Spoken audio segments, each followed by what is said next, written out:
Biology का second video होगा, second class.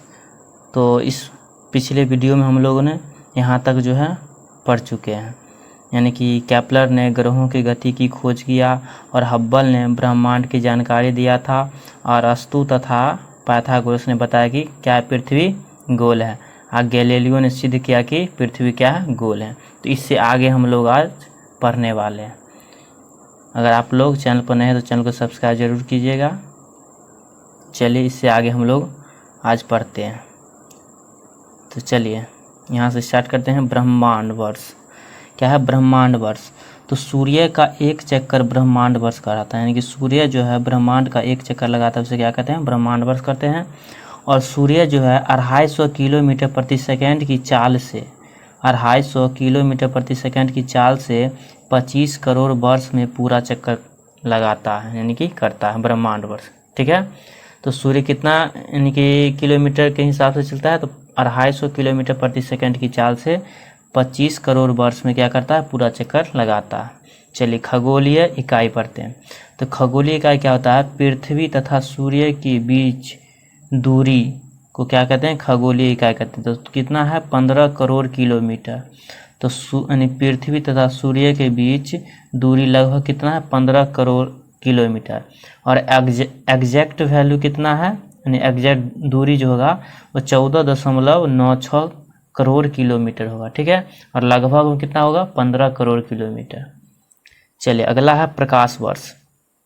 तो प्रकाश वर्ष जो है निर्वात में प्रकाश द्वारा एक वर्ष में तय की गई दूरी क्या कहलाता है? प्रकाश वर्ष कहलाता है। ठीक है, और प्रकाश वर्ष क्या है? एक दूरी का मात्रक है। क्या है? दूरी का मात्रक है। तो बोलेगा प्रकाश वर्ष क्या है? तो प्रकाश वर्ष को हम किस में मापेंगे? तो दूरी में मापेंगे। चलिए आगे देखते हैं। चलिए यहाँ से हम लोग पढ़ेंगे उपसौर और अपसौर। तो उपसौर किसको कहते हैं? तो यहाँ पर आप लोग जानते हैं कि यानी कि पृथ्वी की और सूर्य के बीच की दूरी कितना होता है? तो 15 करोड़ किलोमीटर से लगभग में।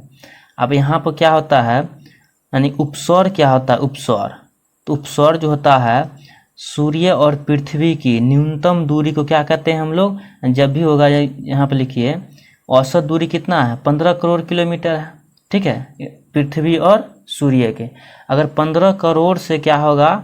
कम होगा दूरी पृथ्वी और सूर्य के बीच, तो क्या उसको कहेंगे? उपसौर कहेंगे। तो यहाँ कितना? 14.70 करोड़ किलोमीटर होगा, उसको क्या करेंगे? उपसौर कहेंगे। ये कब होता है? तो 3 जनवरी को होता है। ठीक है, इसी तरह 15 करोड़ किलोमीटर से अगर अधिक होगा पृथ्वी और सूर्य की दूरी 15 करोड़ किलोमीटर से अगर अधिक हो गया, जैसे कि 15.21 करोड़ किलोमीटर हो गया, तो इसको क्या कहेंगे? अपसौर कहेंगे। क्या कहेंगे? अपसौर। और ये कब होता है? तो 4 जुलाई को होता है। इसको आप लोग अच्छे से ध्यान रखिएगा, ये क्वेश्चन पूछा जाता है। तो चलिए आगे देखते हैं। आगे है सबसे चमकीला तारा। तो सबसे चमकीला तारा क्या है? सबसे चमकीला क्या है? साइरस तारा। क्या है? साइरस। और प्रोक्सिमा सेंचुरी जो है वो सबसे नज़दीकी तारा है। क्या है? प्रोक्सिमा सेंचुरी क्या है? सबसे नज़दीकी तारा है। इसको आप लोग याद रखिएगा। क्षुद्र ग्रह क्या होता है? तो क्षुद्र ग्रह जो है यह मंगल और बृहस्पति के कक्षा के बीच घूमते हैं।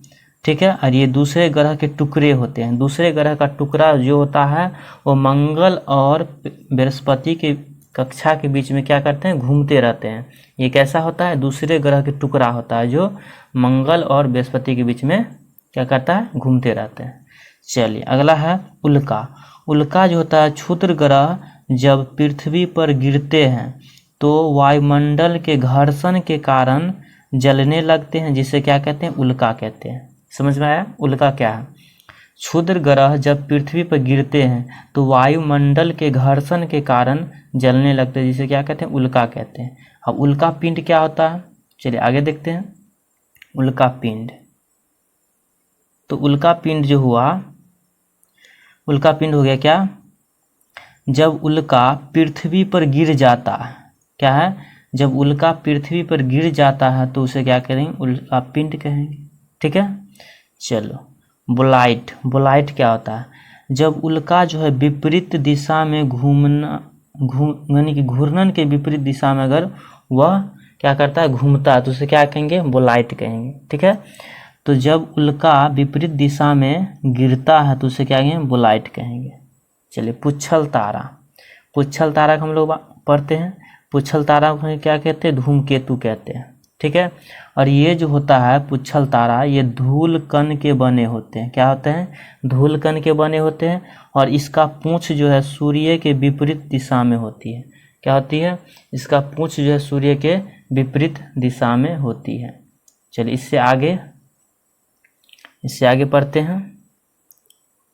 तो धूमकेतु जो है इसी को कहते हैं पुच्छल तारा, और इसी को क्या कहते हैं, हेली। तो ये हेली जो है यानी धूमकेतु, ये 76 वर्षों में क्या करता है, एक बार दिखता है। 76 वर्षों में एक बार दिखने वाला तारा कौन सा, धूमकेतु। और ये दिखेगा कब, तो 7 फरवरी 2062 को यह पुनः दिखाई देगा। ठीक है, और ये यानी पहली बार कब इसे देखा गया था, तो 1986 को इसको देखा गया था पहली बार। ठीक है, पुच्छल तारा को। चलिए, ग्रह के बारे में पढ़ते हैं। ग्रह क्या होता है, तो ग्रह जो है इनके पास ऊष्मा तथा प्रकाश नहीं होता है। ग्रह के पास ऊष्मा और प्रकाश नहीं होता है। ये किसी ग्रह यानी कि यह जो है किसी तारे का चक्कर लगाते हैं। ग्रह जो है किसी तारे का चक्कर लगाता है। और उपग्रह क्या होता है, तो उपग्रह के बारे में पढ़ते हैं। इनके पास ऊष्मा तथा प्रकाश नहीं होता है। ठीक है, इनके पास क्या है, इनके पास ऊष्मा तथा प्रकाश नहीं होता है। ये ग्रह का चक्कर लगाते हैं। उपग्रह जो है किसका चक्कर लगाता है, तो ग्रह का। और ग्रह जो है किसका चक्कर लगाता है, तो तारे का चक्कर लगाता है। समझ में आया। चलिए, आगे देखते हैं। आगे है प्लूटो यानी यम। ठीक है, प्लूटो क्या है कहेंगे हम लोग, यम कहेंगे। और यह जो है 9वां ग्रह था। यह क्या था, 9वां ग्रह था।